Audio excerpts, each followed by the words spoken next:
मोदींवरती विश्वास कोण ठेवतं का? तुम्ही पण ठेवू नका मोदींवरती विश्वास, अजिबात ठेवू नका, बर्बाद व्हाल. पक्षांतर बंदी कायदा अत्यंत कठोर आहे. पक्षांतर बंदी कायद्यामध्ये कोणत्याही प्रकारच्या फुटीला आणि परस्पर विलिनीकरणाला अजिबात त्यांनी महत्त्व दिलेलं नाही किंवा शक्यच नाही, मान्यता नाही. तरी मोदी, अमित शहा, देवेंद्र फडणवीस हे जे लोक आहेत राजकारणातले, हे पक्ष फोडतात, आमदार खासदार विकत घेतात, लोकसभा अध्यक्ष त्याला मान्यता देतात बेकायदेशीरपणे. ही त्या कायद्याशी, संसदेत झालेल्या कायद्याशी बेईमानी. त्याच्यामुळे मोदी जो काय नवीन कायदा आणतात ती त्याच्यापेक्षा मोठी बेईमानी आहे. सोनम वांगचूक यांनी उपोषण जर सोडायचं होतं तर एका अत्यंत जखमी झालेल्या पोलिसांच्या लाठी हल्ल्यात त्या मुलीकडून, त्या कार्यकर्त्याकडून त्यांनी ते उपोषण सोडायला पाहिजे. त्यांनी उपोषण सोडायचं का नाही हा निर्णय सरकार घेऊ शकत नाही. हा निर्णय लाखो आंदोलकांपैकी कोणीतरी एकानं घ्यायला पाहिजे होता, असं एकंदरीत जनभावना मला दिसते. खूप लोक होते ज्यांच्या हातून उपोषण सोडता आलं असतं. अनेक मुलींनी, अनेक तरुणांनी तिथं आपलं रक्त सांडलं आहे, डोके फोडून घेतलेले आहेत.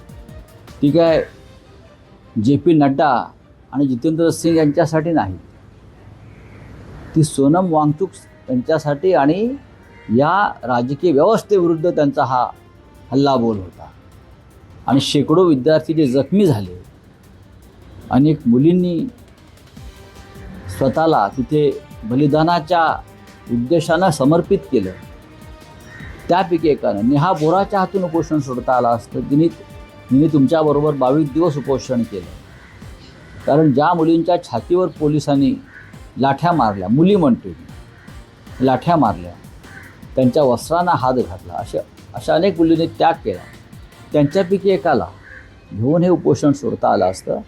पण सरकारला उपोषण सोडवून घेण्याचं श्रेय घ्यायचं होतं.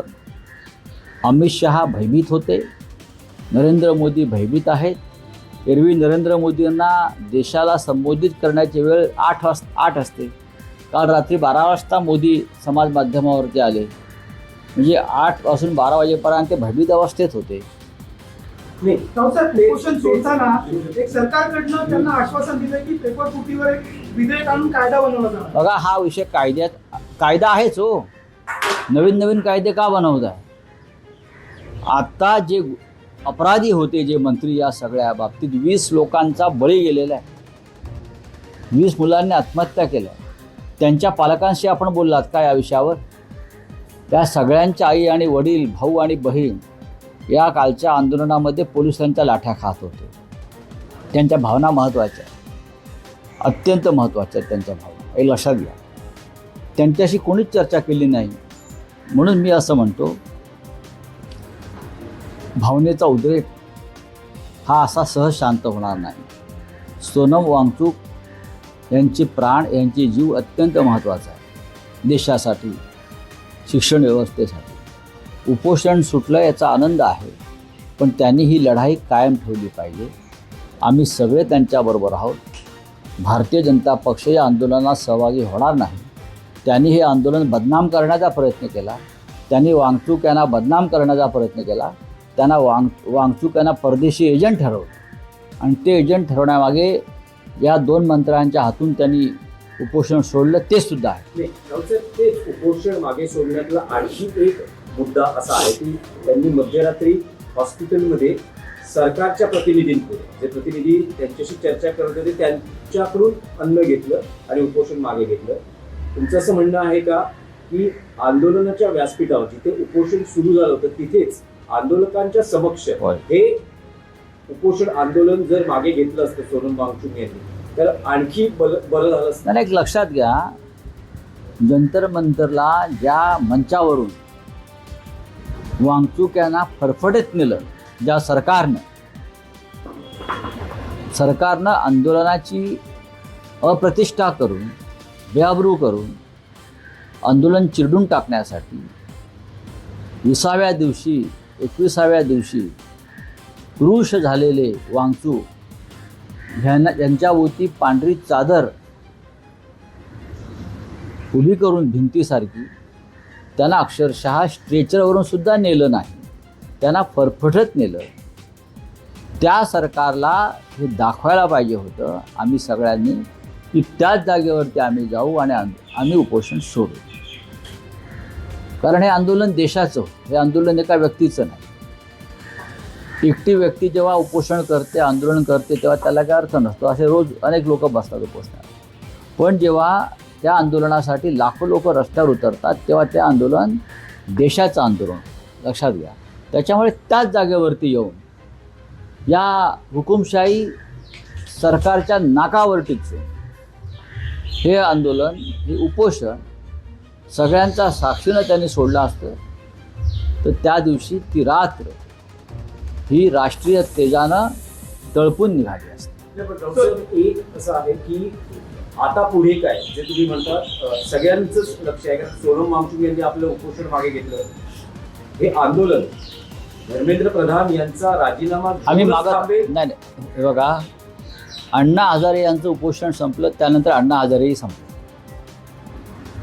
सरकार जेव्हा आंदोलनात सहभागी होतं, सरकारनं जर मागणी मान्य करून आंदोलन संपवलं असतं तर या देशाला एक नवी दिशा मिळाली असती. सरकारनं हे आंदोलन दडपलेलं आहे, दडपायचा प्रयत्न चालू आहे. हे सोनम वांगचुक यांना सुद्धा माहिती आहे. पण तरीही एक व्यक्ती या देशातल्या तरुण वर्गासाठी 26 दिवस उपोषण करतं, ही आमच्या सगळ्यांसाठी मोठी गोष्ट आहे. सोनम वांगचुक यांनी 26 दिवसांचं उपोषण मागे घेतलं, याबद्दल सगळ्यांनाच एक आनंद आहे. 26 दिवस त्यांनी उपोषण केलं. त्यांच्या उपोषणामुळे एक आंदोलन उभं राहिलं. देशातली युवा पिढी रस्त्यावर उतरली, इतर लोक रस्त्यावर उतरले, आजही आहेत ते. पण मध्यरात्री उपोषण सोडण्याची गरज नव्हती. हे सगळ्यांच्या समक्ष जंतर मंतर इथून त्याने हे उपोषण सुरू केलं होतं. तिथे येऊन त्याने उपोषण सोडलं असतं तर देश अधिक आनंदित झाला असता, हे माझं मत. विशेषतः ज्या सरकारविरुद्ध आंदोलन आपण केलं त्या सरकारचे 2 मंत्री येतात आणि आपलं आंदोलन व आपलं उपोषण सोडतात. माझी अशी भूमिका आहे, मी असं म्हणतो, एक आंदोलक म्हणून हे आंदोलन यशस्वी व्हावं म्हणून या देशातल्या हुकुमशाही विरोधी लढे देणाऱ्या अनेक संघटना, संस्था आणि राजकीय पक्ष एकत्र आले. त्यांच्यापैकी तिथे कोणी एखादा प्रतिनिधी उपस्थित असायला हवा होता. किमान अभिजित दिपके असायला पाहिजे, किमान या देशाचे विरोधी पक्षनेते असायला पाहिजे होते. हे आंदोलन देशाचं होतं. सरकारने कोणत्या मागण्या मान्य केल्या याच्याविषयी अजूनही संभ्रम आहे. जी मूळ मागणी होती ती मूळ मागणी निष्क्रिय आणि भ्रष्ट शिक्षण मंत्री या देशाचे धर्मेंद्र प्रधान यांचा राजीनामा घेतल्याशिवाय आंदोलन संपणार नाही, उपोषण संपणार नाही, ही आमच्या सगळ्यांची जिद्द होती. त्या मागणीचं काय झालं हे देशाला सांगावं लागलं. धर्मेंद्र प्रधान यांना का वाचवलं जात आहे आणि धर्मेंद्र प्रधान जर वाचवले जाणार असतील तर सोनम वांगचुक यांचं 26 दिवसाचं उपोषण काय कामाचं. आणि त्याच सोनम वांगचुक यांच्या त्या मागणीसाठी लाखो लोक देशभरात रस्त्यावर उतरले, जंतर मंतरपर्यंत पोहोचले. एक मुलगी शहीद झाली, एका मुलीचा मृत्यू झाला काल हिंसाचारात पोलिसांनी, अमित शहांच्या पोलिसांनी त्यांच्या आदेशानं अत्याचार केले, डोके फोडली, हाडं तुटली, या सगळ्याचा विचार आता सोनम वांगचूक यांना करावा लागेल.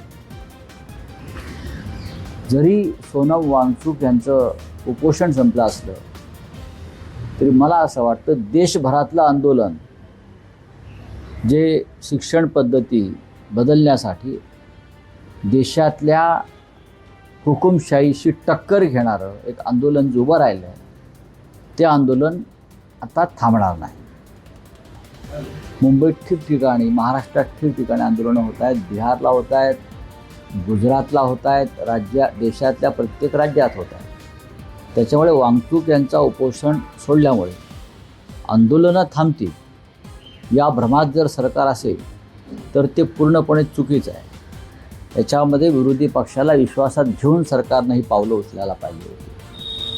सरकार म्हणतात किंवा आमच्या राज्याचे विद्वान मुख्यमंत्री म्हणतात आम्ही चर्चेला घाबरतो. आम्ही चर्चेला कशाला घाबरतो?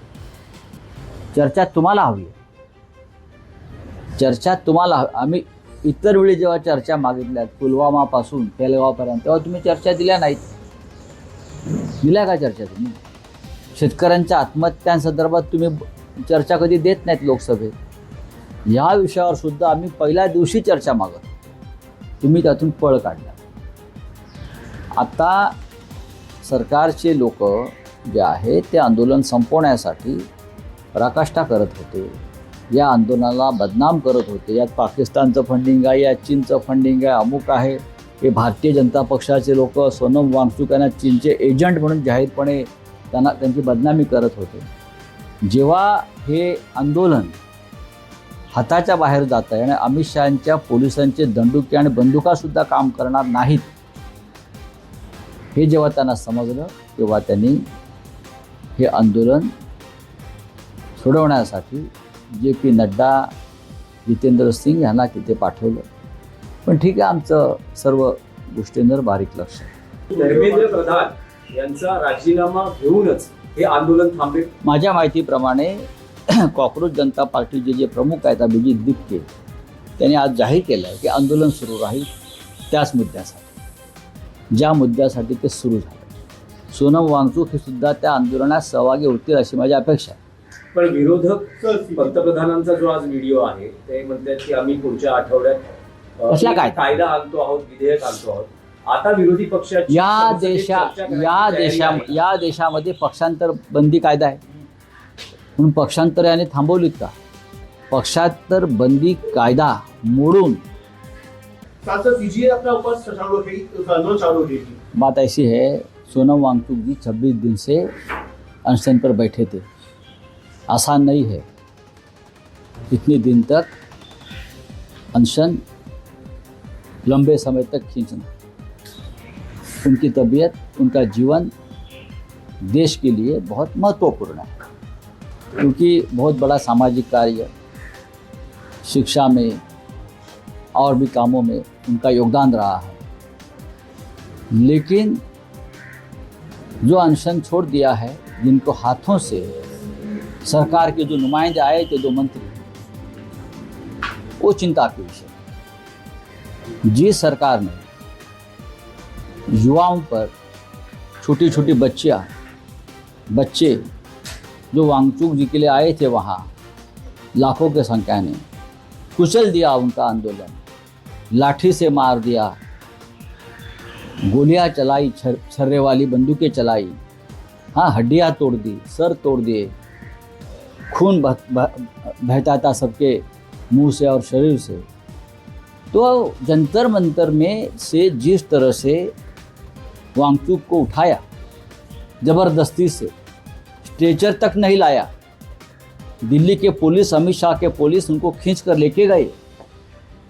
तो मेरा ये मानना है अगर अनशन छोड़ना था तो उसी जगह पर जहाँ से उनको पुलिस दिल्ली के खींच कर लेके गए वहाँ जाकर हजारों जो वहाँ बच्चे बैठे हैं उनके सामने अपनी बात रखकर यह आंदोलन छूटना चाहिए था.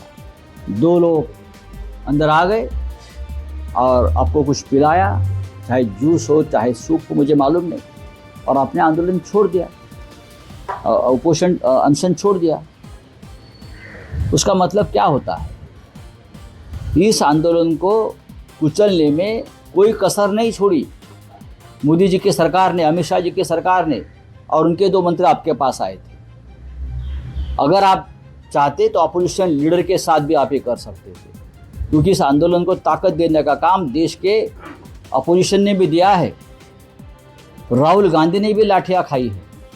महाराष्ट्र में उद्धव ठाकरे और आदित्य ठाकरे जी के नेतृत्व में आंदोलन हो रहा है।